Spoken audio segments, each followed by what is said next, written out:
কাঞ্চনপুর নামে একটি রাজ্য ছিল। এই রাজ্যের রাজার ছিল 4 রানী, কিন্তু 4 রানীর কোনো সন্তান ছিল না। তাই রাজা মন খারাপ করে বসে থাকতেন। একদিন রানীদের কাছে একজন সন্ন্যাসী আসলো। প্রণাম সন্ন্যাসী মা। প্রণাম। সন্ন্যাসী মা, আমাদের 4 রানীর কোনো সন্তান নেই।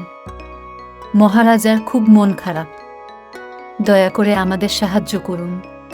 এই নে 4টি কলা, পবিত্র হয়ে প্রত্যেকে একটি করে কলা খাবি। আর শোনো, এই কলা খেয়ে সন্তান হলে আমার শর্ত মানতে হবে। ছেলে সন্তান হলে আমাকে একটি ছেলে সন্তান দিতে হবে, এবং সে ছেলে সন্তান 1-2 বছর পর্যন্ত দিনে মানুষ এবং রাতে সাপ হবে। একথা বলে সন্ন্যাসী চলে যায়। এদিকে ছোট রানী গোসল করতে যায়। ছোট রানী চলে গেলে ছোট রানীকে বাদ দিয়ে 6 রানী সব কলা খেয়ে ফেলে। ছোট রানী ফিরে এসে দেখে তার ভাগের কলা নাই, শুধু কলার ছোবলা পড়ে আছে। ছোট রানী পবিত্র হয়ে এসে সেই কলার ছোবলা খায়। সময় পার হতে থাকে। বড় 3 রানীর কন্যা সন্তান হয় এবং ছোট রানীর ছেলে সন্তান হয়। শর্তমতো সন্ন্যাসী এসে ছোট রানীর ছেলেকে নিয়ে তার গুহায় চলে যায়। তুমি গুহায় থাকো, আমি কাজে যাচ্ছি। আচ্ছা সন্ন্যাসী মা, ঠিক আছে। আর ভালো লাগছে না, একটু চারপাশটা ঘুরে আসি। আরে ওইটা একটা বাড়ি না?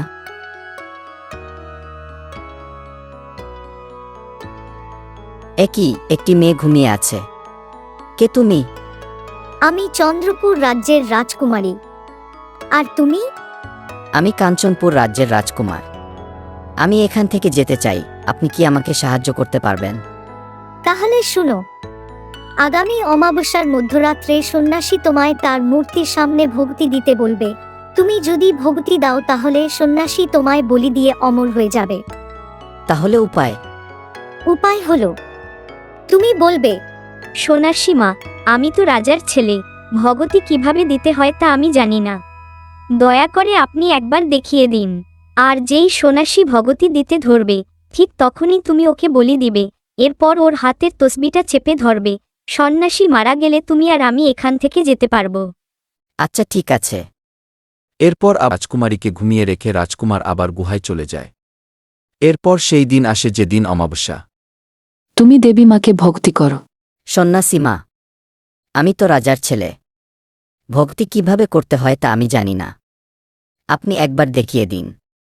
আচ্ছা, এই যে আমি দেখিয়ে দিচ্ছি। যখনই সন্ন্যাসী ভগতি করতে ধরে অমনি রাজকুমার সন্ন্যাসীকে বলি দেয়। যাই এখন রাজকুমারীকে উদ্ধার করি।